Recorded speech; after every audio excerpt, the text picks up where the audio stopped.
नमस्कार मित्रों। मित्रों, इससे जो लास्ट वाली क्लास थी उसमें हमने हिंदी साहित्य का इतिहास की शुरुआत की थी। उसमें हमने पढ़ा था कि हिंदी साहित्य जो है वो 19वीं शताब्दी के बाद इसका उदय हुआ है। लेकिन हमने साथ में एक बात पढ़ी थी, इसका मतलब ये नहीं है कि 19वीं शताब्दी से पहले हिंदी साहित्य का कोई अवशेष ही नहीं थे या हिंदी साहित्य लिखा नहीं गया था। ऐसी कुछ बात नहीं है। महान इतिहासकारों ने हिंदी साहित्य के इतिहासकारों ने, आलोचकों ने ये माना है कि 19वीं सदी के बाद में इसको व्यवस्थित रूप से इसको संग्रह किया गया, व्यवस्थित इसको लिखा गया। लेकिन उससे पहले भी आदिकाल से कई तरह की रचनाएँ लिखी गई है। कहीं अपभ्रंश में, अवहट में, अनेक प्रकार की रचनाओं का हमें मिलती है। उससे पहले हमने हाँ, तो उसके बारे में हमने ये पढ़ा था कि 19वीं शताब्दी से पहले कौन-कौन सी जो बुक्स है, जो वेरी महत्वपूर्ण है, वेरी इम्पोर्टेंट है, वो परीक्षा में आती ही है और उसकी एक भी नहीं छोड़नी है। तो मैंने सारा का सारा कंटेंट यहाँ लाया है।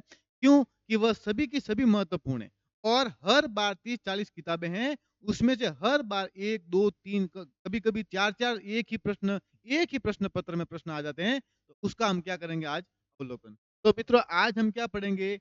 हिंदी साहित्य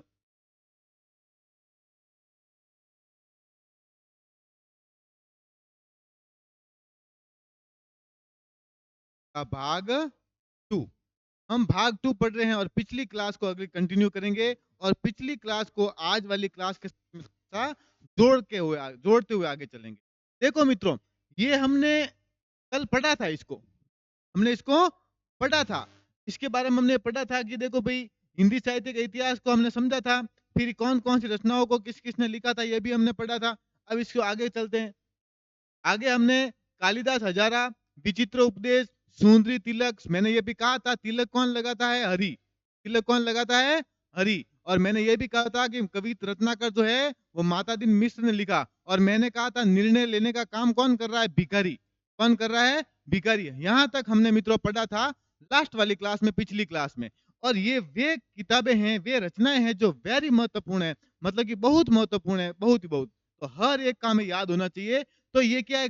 रचनाएँ हैं मित्र, रचनाओं को समझा नहीं, रटना पड़ता है। तो रटना भी तो रटे कैसे? तो क्या करेंगे? इस पे हम विश्लेषण करेंगे, बातें करेंगे। तो आपसी बातचीत में मेरा कहा हुआ आपको याद रह जाएगा, आपने सुना तो आपको याद रहेगा, सुना हुआ बातें की हुई वो क्या है?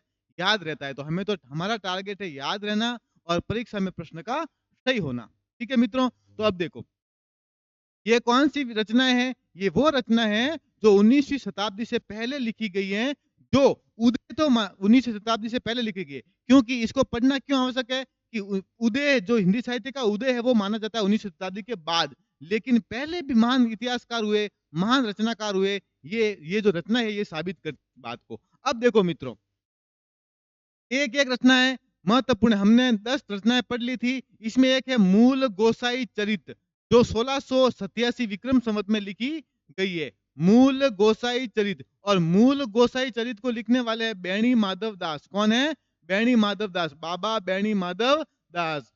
ठीक है? तो क्या है? मूल गोसाई चरित, मूल गोसाई चरित लिखने वाले हैं बाबा। कौन है मित्रों? बाबा। मूल गोसाई चरित को लिखा है बैणी माधव दास ने। नेक्स्ट देखो, एक है भक्त नामावली। क्या है? भक्त नामावली लिखी है ध्रुव दास ने। और मोस्ट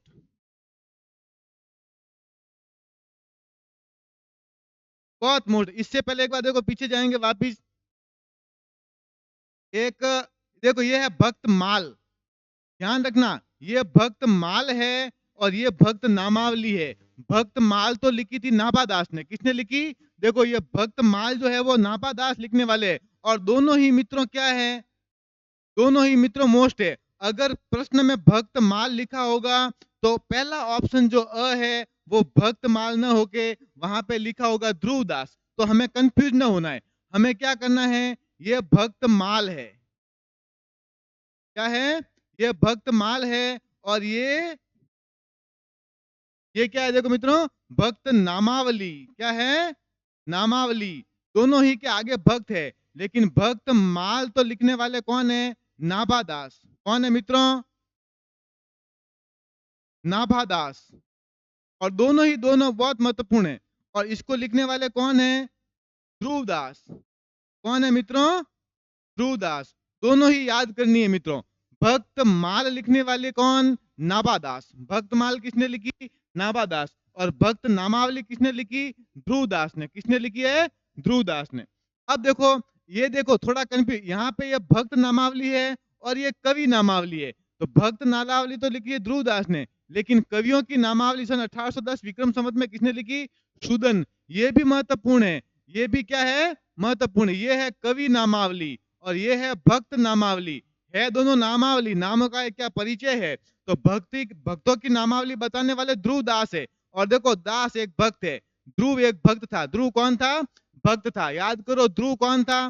भक्त था। विष्णु जी का भक्त था ना भाई, ध्रुव, जो जिसे ध्रुव तारा के नाम से हम आज भी जानते हैं। तो ध्रुव क्या था? भक्त था।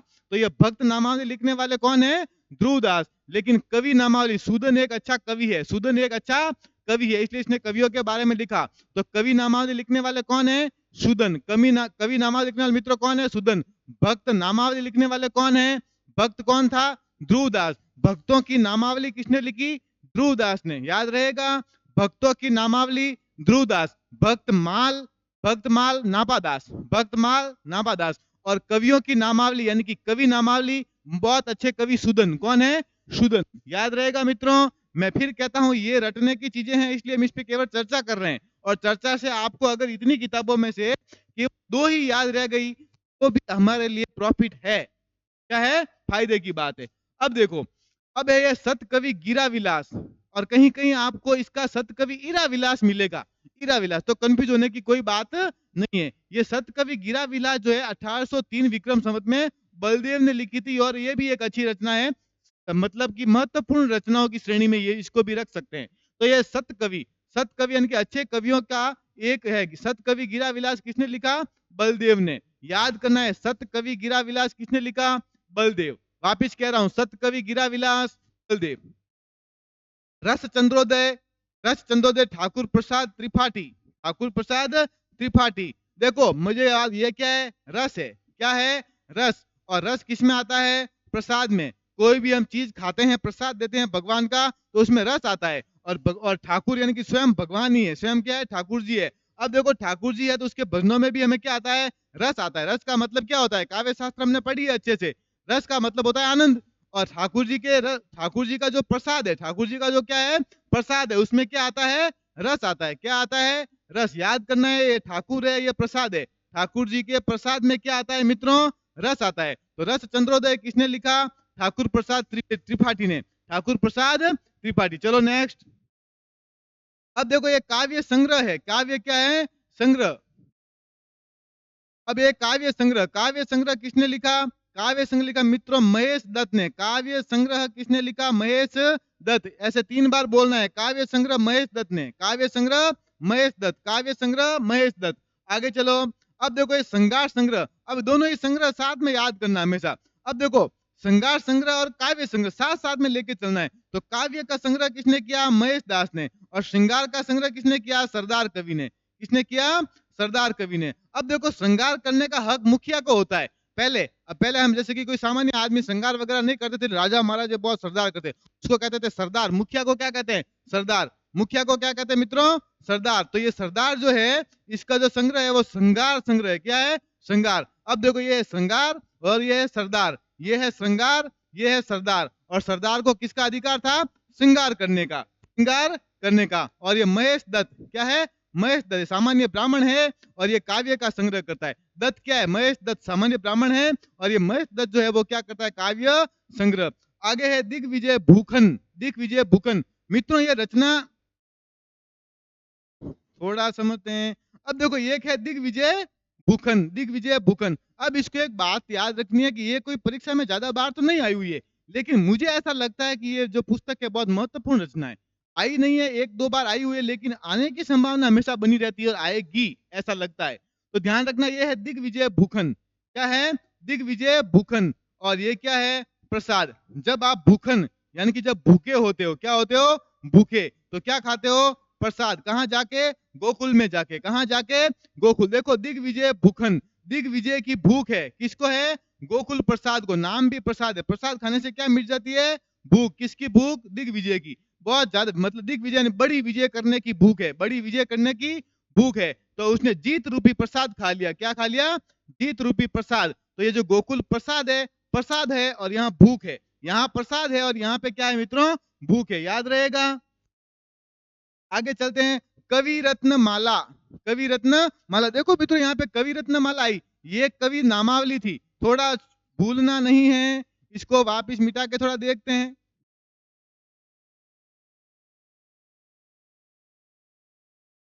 थोड़ा सा देखो, ताकि हमें कंफ्यूजन कोई ना हो, कंफ्यूजन किसी भी प्रकार का नहीं हो। याद करने के लिए लिखना भी जरूरी है, इसके आपके स्क्रीनशॉट के लिए मिटाना भी जरूरी है। ये है कवि रत्नमाला और ये था कवि नामावली। तो कवियों की नामावली तो हमें याद है सुदन ने लिखी थी, और कवियों की माला किसने, देखो ये कवियों की नामावली और ये कवियों की माला किसने बनाई, मुंशी देवी प्रसाद, मुंशी देवी प्रसाद, और ये अच्छी रचना है। कवि रत्न माला, कवि रत्न माला किसने लिखी, मुंशी देवी प्रसाद। फिर कहता हूं कवि रत्न माला मुंशी देवी प्रसाद। 1 सेकंड का आपको समय है, ऐसा कीजिए, मैं थोड़ा हो लेता हूं, चलो स्क्रीनशॉट ले लीजिए, स्क्रीनशॉट ले सकते हो आप। सभी की सभी रचनाएं महत्वपूर्ण है, विशेष आग्रह है स्क्रीनशॉट लेना है। एक रचना को कम से कम 3 बार बोलना है, ऐसे एक रचना कितनी बार बोलना है, 3 बार। मुझे पता है आप सब सेकंड ग्रेड और फर्स्ट ग्रेड की तैयारी करने वाले विद्यार्थी हो, तो सामान्य नहीं हो, आपने बहुत पढ़ा है, लेकिन फिर भी मैं ये कहता हूं कि कभी भी बार बार उसको क्या करना चाहिए, रिवाइज या रिवीजन करना चाहिए। चले आगे मित्रों, ये देखो कम से कम 30-32 तो मैं बताऊंगा, ठीक है ना, 30-32 तो कम से कम बनती है भाई, 19वीं शताब्दी से पहले की किताबें बता रहा हूं, तो 30-32 तो बनती है। अब देखो एक है सुक्ति सरोवर, क्या है, सुक्ति सरोवर, बहुत ही कम ही आती है परीक्षाओं में, लेकिन फिर भी ध्यान तो रखना पड़ेगा। ये सुक्ति सरोवर है मित्रों, ये लिखनी लाला भगवान दीन, लाला भगवान दीन किसने लिखी, सुक्ति सरोवर लाला भगवान दीन, सुक्ति लाला भगवान, सुक्ति सरोवर किसने ली ली, लाला भगवान दीन ने। ये देखो थोड़ी महत्वपूर्ण किताब है, ये कह रहा है कि selection from Hindi literature, Hindi साहित्य में आप क्या हो गए, सेलेक्ट हो गए, सिलेक्शन फ्रॉम हिंदी लिटरेचर, ये लिखी लाला सीताराम ने, लाला सीताराम ने। अब जैसे ही हमने सीताराम का नाम लिया, किसका नाम लिया, सीता नाम, तो हमारा हो गया सिलेक्शन, क्या हो गया, सिलेक्शन। देखो ये सिलेक्शन लिखा है, सिलेक्शन हिंदी लिटरेचर में हमारा सिलेक्शन हो गया, क्योंकि हमने सीताराम का नाम लिया, किसका नाम लिया, सीताराम का, हमारा हिंदी साहित्य में सिलेक्शन हो गया। क्यों, क्योंकि हमने किसका नाम लिया पहले, सीताराम का, भगवान को क्या किया, याद किया। तो सिलेक्शन फ्रॉम हिंदी लिटरेचर किसने लिखी मित्रों, लाला सीताराम, रहेगा याद। अगली है गुरु ग्रंथ साहिब, ये तो सबको याद ही है ना मित्रों, नहीं है तो फिर सामान्य तौर पर देख लेना। गुरु ग्रंथ साहब 1661 विक्रम संवत में लिखने वाले गुरु अर्जुन देव जी, ध्यान रखना। गुरु ग्रंथ साहब किसने लिखा है, श्री गुरु ग्रंथ साहब किसने लिखा है, गुरु अर्जुन देव जी। सिखों के 10 गुरु हुए थे, कितने, 10। जो प्रथम गुरु थे वो गुरु नानक जी थे, कौन थे, नानक जी। और ये अर्जुन देव जी ये 5वें या चौथे ऐसे कुछ हैं, इन्होंने जो है वो इनके गुरु ग्रंथ साहिब को लिखा। गुरु ग्रंथ साहिब को किसने लिखा, गुरु अर्जुन देव जी ने। गुरु की बात आती है तो अर्जुन तो याद आता ही है मित्रों, सबसे अच्छे शिष्यों में अर्जुन है कि नहीं है, चाहे अर्जुन कहीं भी हो, सबसे अच्छे। तो यहाँ पर भी गुरु आ रहे हैं और शिष्य कौन है, अर्जुन देव जी, कौन है, अर्जुन देव जी। अब देखो ये भी महत्वपूर्ण है, कबीर एंड दी कबीर पंथ, बहुत अच्छी किताब है, कबीर एंड दी कबीर पंथ। और याद करना इसलिए जरूरी है कि ये विदेशी है लिखने वाला, कबीर एंड दी कबीर पंथ को लिखने वाला है बेशकट, क्या है, बेशकट, याद रखना है और रटना है, क्या करना है, रटना, रटना पड़ेगा। कबीर एंड दी कबीर पंथ बेशकट, किसने कहा, बेशकट ने, कबीर एंड दी कबीर पंथ, याद रहेगा मित्रों, कबीर एंड दी कबीर पंथ बेशकट ने लिखा। यह है हिंदुइज्म एंड ब्राह्मणिज्म, ब्राह्मणिज्म मतलब कि ब्राह्मण और हिंदुओं का क्या संबंध है, ये मॉनियर विलियम ने लिखी, Monier William, Hinduism and Brahmanism 1940 Vikram Samvat में लिखा गया, जो मॉनियर विलियम ने लिखी। ये ज्यादा महत्वपूर्ण है कबीर वाली, कबीर एंड दी कबीर पंथ को लिखने वाले हैं बेशकट, ये भी याद रखना है। इंडिया थिज्म, इंडिया थिज्म लिखना Macnicol, Macnicol, India theism किसने लिखा, मैक निकॉल, इंडिया थिज्म याद रहेगा मित्रों, India theism, Macnicol, mechanical India theism, India theism किसने लिखा है, इंडिया के बारे में थिज्म किसने लिखी, मैक निकोल ये सबको पता ही है। राजस्थान का इतिहास पढ़ते हैं, ज्योग्राफी पढ़ते हैं, कुछ भी पढ़ते हैं तो इसको पढ़ते हैं बेचारे कर्नल टॉड को, ठीक है ना। अब देखो annuls and antiquities of Rajasthan 1889 में, इसका सन महत्वपूर्ण है मित्रों। 1889 में किसने लिखा? कर्नल जेम्स टॉड ने, कर्नल जेम्स टॉड ने, और ये सबको लगभग याद है। History of the Sikh religion, अच्छा सिखों के बारे में, सिखों के बारे में हिस्ट्री लिखने वाले कौन है? मैकालिक, मैकालिक याद रहेगा, very very important, very very important.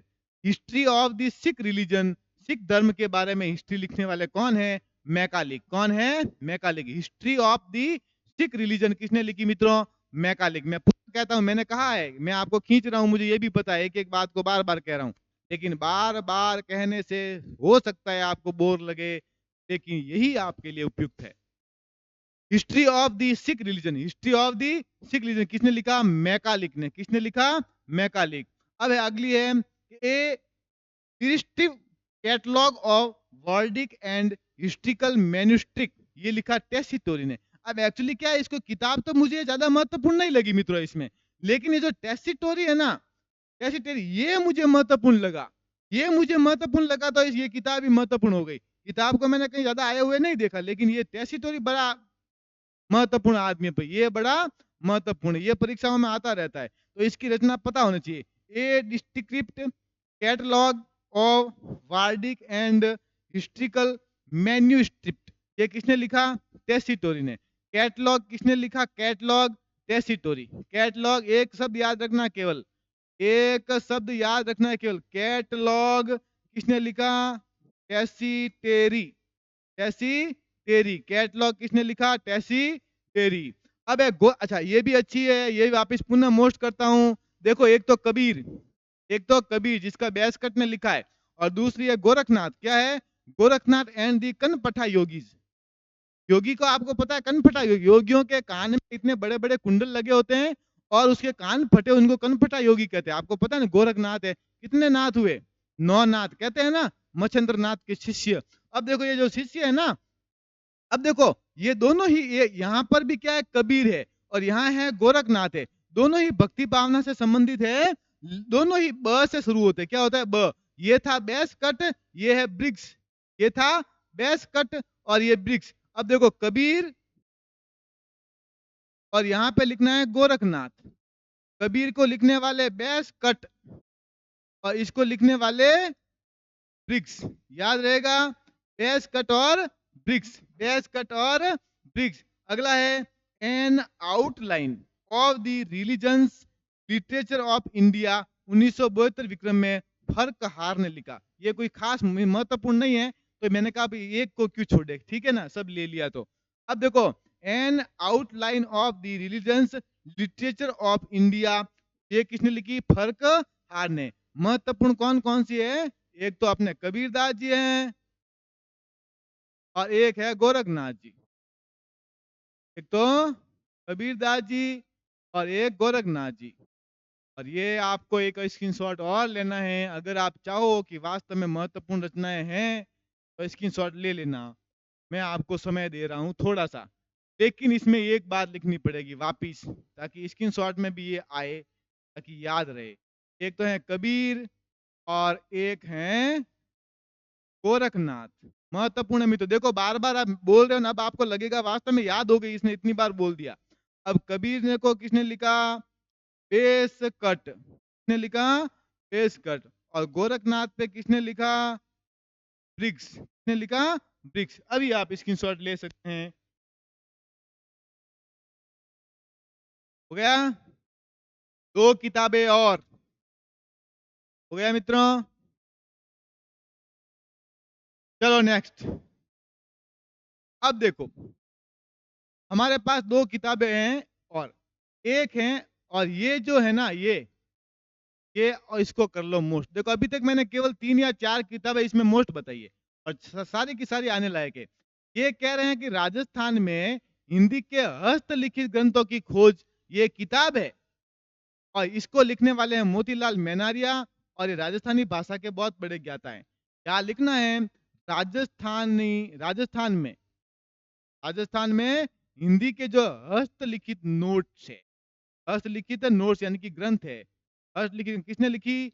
Motilal Menaria. Motilal Menaria. Very most, very very most है, वेरी वेरी मोस्ट है, याद रहेगी। राजस्थान में हिंदी के हस्तलिखित ग्रंथों की खोज किसने की? मोतीलाल मेनारिया। राजस्थान में हस्तलिखित ग्रंथों की खोज किसने की? ये किताबें हैं मोतीलाल मेनारिया। मतलब कि राजस्थान में हिंदी के हस्तलिखित ग्रंथों की खोज लिखने वाले कौन? मोतीलाल मेनारिया। हस्तलिखित ग्रंथों की खोज लिखने वाले कौन? मोतीलाल मेनारिया। मोतीलाल मेनारिया। ये है हफीजुल्लाह खां हजारा। तो हफीजुल्लाह, इसको कोई ज्यादा याद भी करने की आवश्यकता नहीं है कि कविता सॉरी किताब और नाम दोनों सेम ही है। चलो आगे।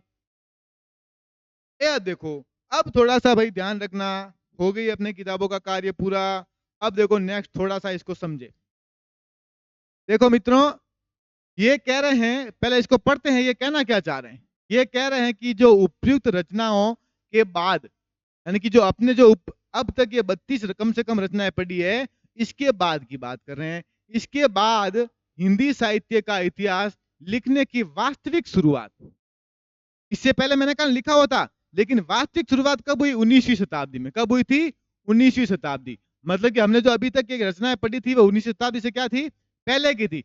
19वीं शताब्दी से हिंदी साहित्य का उदय माना जाता है विधिवत रूप से। कैसे माना जाता है?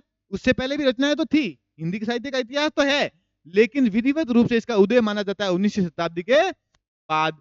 अब 19वीं शताब्दी से आरंभ हुआ, बिल्कुल हम कब से बात कर रहे हैं, जिनमें निम्न इतिहासकारों का योगदान अति महत्वपूर्ण माना जाता है। अब ये जो 19वीं शताब्दी में शुरुआत हुई ना मित्रों, इस शुरुआत को करने वाले कौन है? शुरू में किसने हिंदी साहित्य लिखने का प्रयास किया?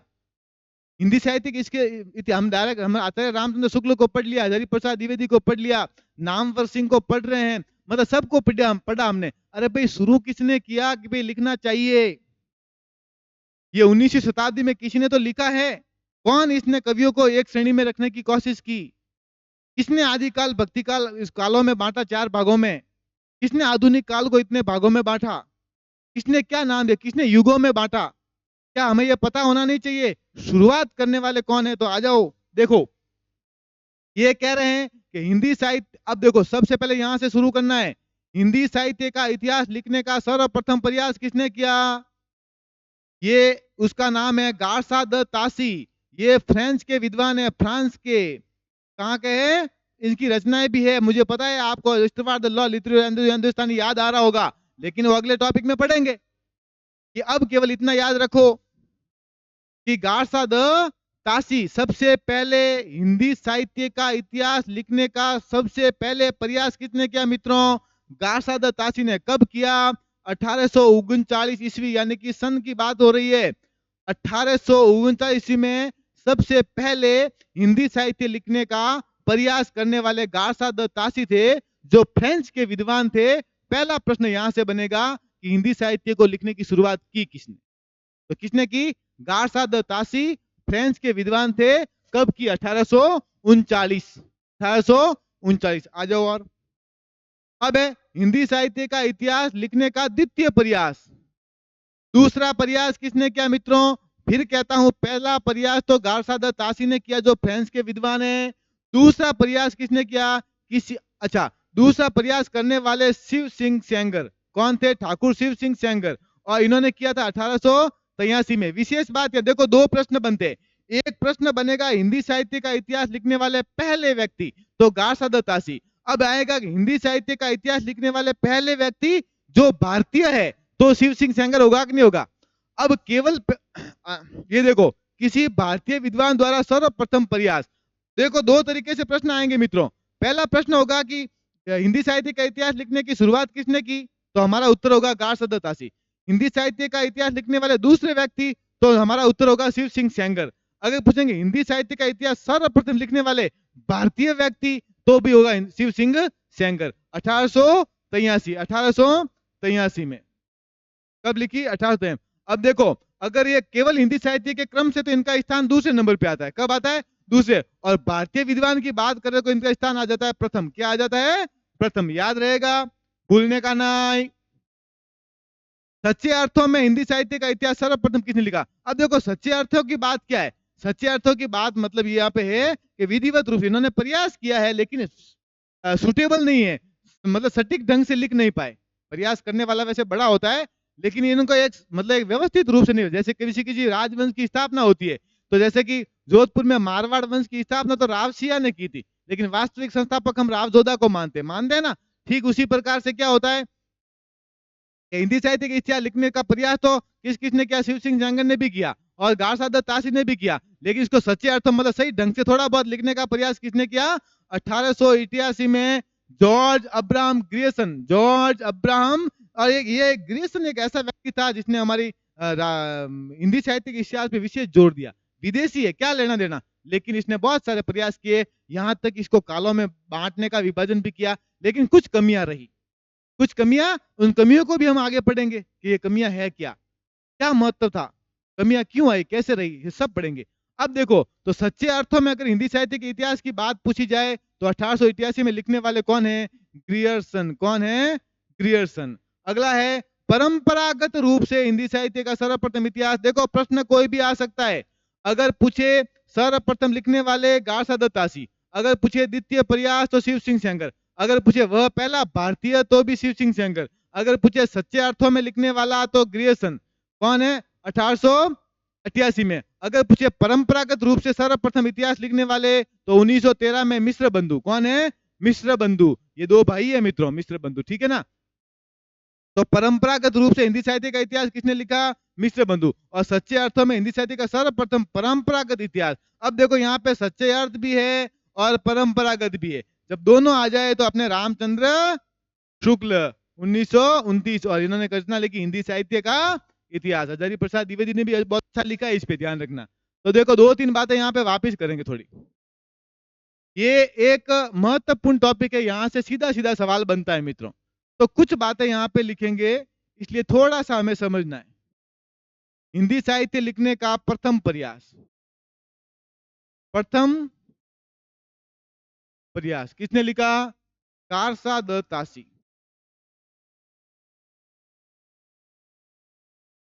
अब है द्वितीय प्रयास, द्वितीय प्रयास शिव सिंह सेंगर। किसने लिखा, शिव सिंह सेंगर। अगर आए प्रथम भारतीय, अगर आए प्रथम भारतीय तो भी शिव सिंह सेंगर। अगर पूछे कि सच्चे अर्थों में, क्या पूछे, सच्चे अर्थ में इतिहास, तो सच्चे अर्थ में कौन हो गए अपने, ग्रियर्सन। कौन हो गए, ग्रियर्सन। अगर पूछे परंपरागत रूप से तो हो गए मिश्र बंधु। कौन हो गए, मिश्र बंधु। अब वो यहां पूछे कि सच्चे अर्थ में प्लस परंपरागत दोनों आ जाए, क्या आ जाए, दोनों, तो आपने रामचंद्र शुक्ल, रामचंद्र शुक्ल रहेगा याद। अब एक ले लो, देखें स्क्रीनशॉट लेना चाहो तो। क्या है, पहला प्रयास किसने किया, गारसादा तासी ने। कब किया, 1839 में। दूसरा प्रयास किया आपने शिव सिंह सेंगर ने। कब किया, 1883 में। पहला भारतीय जो है वो भी कौन है, 1883 में करने वाले शिव सिंह सेंगर। सच्चे अर्थ में करने वाले गियर्सन है, इन्होंने किया 1888 में। कब किया, 1888 में। फिर किया मिश्र बंधु ने, इन्होंने किया परंपरागत रूप से 1913 में। 1913 में। रामचंद्र शुक्ल ने कब किया, सब जो सबसे सटीक कैसे दोनों है इसमें, सच्चे अर्थों में और परंग, ये है 1929। 1929 इन्होंने दो तीन भागों में किया है प्रकाशन, देखना आगे बताएंगे। ठीक है, चले आगे। अगला, अगला है गारसा द तासी। लो भाई, अब आज से आपका मैं विधिवत टॉपिक शुरू करने वाला हूं, समझ रहे हो। मैं क्या करने वाला, विधिवत टॉपिक शुरू करने वाला हूं। अब ये जो गारसा द तासी है, क्या हो गया समय, ठीक है, इसको थोड़ा सा समझते हैं, फिर कल इसको वापस पढ़ेंगे। अब देखो ये गारसा द तासी है, इसके बारे में हमने पढ़ा, क्या पढ़ा, जाए पिछली क्लास में गारसा द तासी के बारे में पढ़ा कि नहीं पढ़ा भाई, कौन था, सर्वप्रथम प्रयास करने वाले फ्रेंच विद्वान। ठीक है, अब देखो इसके बारे में आगे लिखा है, फिर भी हमने ये कहता है कि हिंदी साहित्य का वास्तविक इतिहास लिखने का सर्वप्रथम प्रयास फ्रेंच यानी कि फ्रांस के थे विद्वान थे गारसा द तासी। हमने ये पिछली स्लाइड में देखा है। अब इनकी रचना कौन सी थी? इस्तवार द ला लिटरेट्यूर एंदुस्तानी। ये भी हम सबको याद है, मुझे पता है। हिंदी साहित्य की तैयारी करने वाले हर एक लड़के को, चाहे वो मतलब कि कह सकते हैं पढ़ने में थोड़ा कमजोर मान सकते हो, फिर भी उसको ये याद है 100%। ना, तो ये इस्तवार द लॉ लिटरेचर हिंदुस्तान जो रचना है, ये लिखने वाले कौन है? अपने गारसा द तासी। अब देखो समझो, यहाँ पे इस इस्तवार का मतलब क्या होता है? ये जो इस्तवार है, इसका मतलब होता है मित्रों इतिहास। इस इस्तवार का मतलब होता है इतिहास। लिटरेचर का मतलब होता है साहित्य, लिटरेचर, समझ रहे हो ना, लिटरेचर। अब एंदुई, ये क्या शब्द है? एंदुई। इस एंदुई का मतलब होता है हिंदुओं द्वारा बोली जाने वाली।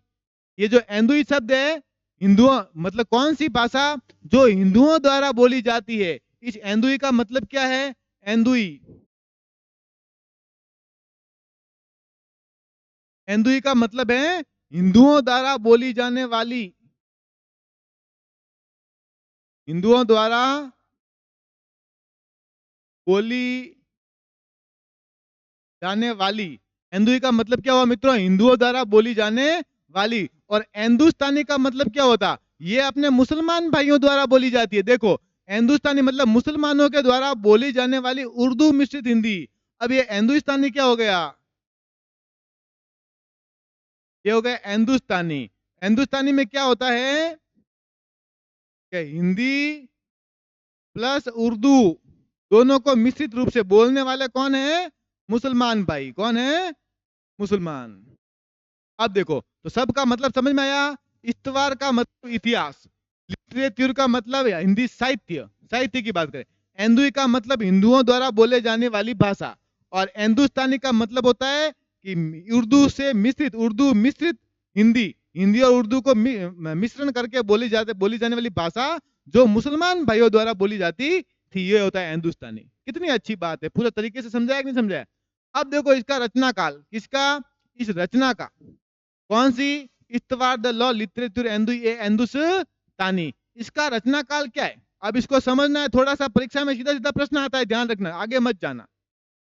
इस पुस्तक के कुल 5 भाग है, याद रहेगा, परीक्षा में आएगा।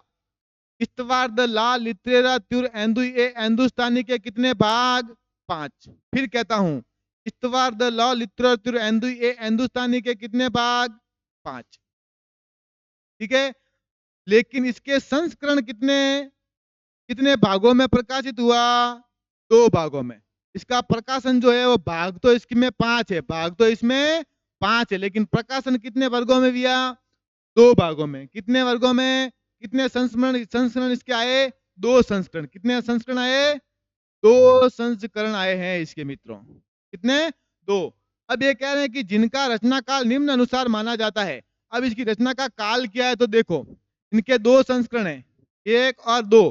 पहला कब आया और दूसरा कब आया? और भाग कितने हैं? तो कौन से संस्करण में कितने भाग आए? देखो, पहला जो संस्करण है उसमें 2 भागों का प्रकाशन हुआ, और दूसरा जो संस्करण उसमें 3 भागों का प्रकाशन हुआ। कुल हो गए 5। तो भाग तो हमारे पास हो गए 5, भाग हमारे पास 5, और संस्करण कितने हो गए? 2। और ये कितने हो गए? 5। परीक्षा में पूछे कि इस्तवार द लॉ लिटरेचर हिंदुस्तानी में, हिंदुस्तानी को कितने भागों में प्रकाशित किया गया? तो 2 भागों में, 2 भागों में, 2 संस्करण में प्रकाशित किया गया। और पूछे कि इस्तवार द लॉ लिटरेचर हिंदुस्तानी में भाग कितने हैं? तो 5 भाग। कितने? तो 5। अब देखो, ये जो पहला भाग है, पहला भाग, अब देखो ये 1839 में लिखा गया। द्वितीय भाग है 1847 में, 1847। और दोनों का प्रकाशन जो है वो कब हुआ? एक ही साथ में हुआ। दूसरा है प्रथम व द्वितीय भाग। ठीक है,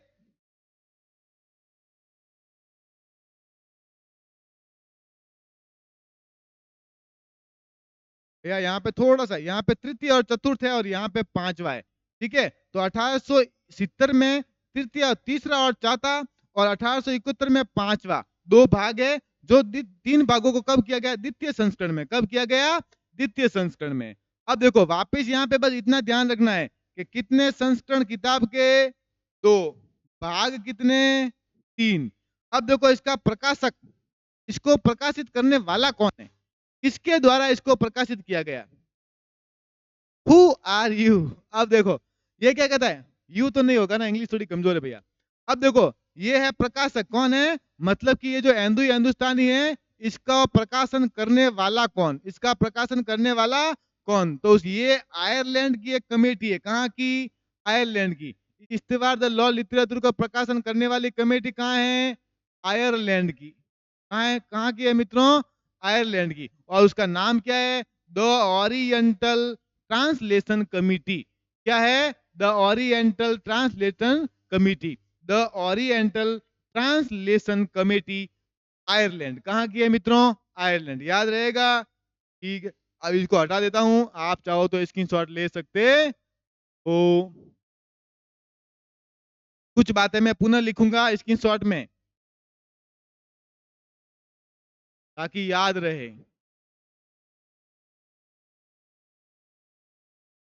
देखो, ये जो रचना है, इसका प्रकाशन करने वाले कहाँ से हुई है? आयरलैंड से। कहाँ से?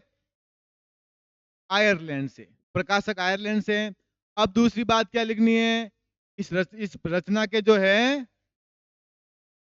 वो संस्करण कितने? 2। भाग कितने? 5। भाग कितने? 5। याद रहेगा? चलो, लो स्क्रीनशॉट। हो गया? नेक्स्ट। अब इसकी प्रमुख विशेषता है। विशेषता, और कितने पेज है भाई? इसकी विशेषताओं को मित्रों पढ़ेंगे कल। आज इतना ही। आज की क्लास अगर वास्तव में आपको अच्छी लगे तो मित्रों शेयर करना ना भूले, सब्सक्राइब करना भी ना भूले। देखो मित्रों, मैं यहाँ पे स्लाइड लेके इसलिए आया हूँ कि कुछ भी पीछे नहीं छोड़ना। अगर मैं चाहता हूँ तो बिना स्लाइड ले गासा दत्तासी को मेरे हिसाब से मैं पढ़ा सकता था, लेकिन ये कोई जरूरी नहीं है कि मैं आपको बिना स्लाइड के ही पढ़ाऊं। क्यों? मानव हूं, मशीन नहीं। हर चीज में लेके नहीं आ सकता, दिमाग में रहे नहीं रहे, कुछ भूल जाए। लेकिन भूल गए तो हमसे वो क्या रह जाती है? दूर रह जाती है वो चीज जो महत्वपूर्ण होती है। तो अपने लिखने में और लिख के ला के आपको पढ़ाने में कोई, मुझे नहीं लगता किसी प्रकार की कोई नकारात्मकता है। हम तो पढ़ेंगे और ऐसे ही याद करेंगे और सेलेक्ट होके बनेंगे। जय हिंद, जय भारत। दूसरी एक विशेष बात, मेरा चैनल दूसरा एक और भी है। मैं जो है यहाँ यहाँ अपने अजंता क्लासेज है रातानाडा जोधपुर में। रातानाडा कहाँ? विष्णु धर्मशाला के सामने। यहाँ पे ऑफलाइन बैच चल रहे हैं। ठीक है? तो ऑफलाइन बैच में फर्स्ट ग्रेड की टेस्ट सीरीज भी चलाएंगे 7 तारीख से जुलाई में, और सीईटी की भी चलाएंगे। CET, BSTC, REET, first grade, second grade, सबका ऑफलाइन बैच चल रहा है। साथ साथ में क्या चल रही है? Test series. तो आप बैच भी स्टार्ट कर, मतलब ज्वाइन कर सकते हो, टेस्ट सीरीज भी ज्वाइन कर सकते हो। यहाँ पे हर एक अच्छी अच्छी फैकल्टी। आप तो 4, 5, 6, 7 दिन तक फ्री में पढ़िए मजे से। आपको लगे कि वास्तव में हमारे यहाँ कल्याण हो जाएगा तो आपको एडमिशन लेना है। अच्छा, कहीं भी दूसरी जगह एडमिशन लेने से पहले एक बार केवल क्लास को देखना है। आपको लगे कि वास्तव में ये हमारा भला सोचते हैं, जितनी मेहनत यहाँ से अजंता वाले करते हैं उतनी मेहनत अगर वापस अगर आपने आउटपुट दे दिया ना, तो मैं आपका सिलेक्शन की दावा दावा तो देखो खुद को पढ़ना पड़ेगा। ये जरूर कहता हूँ कि उससे बाहर कुछ नहीं जाएगा। Thank you very much.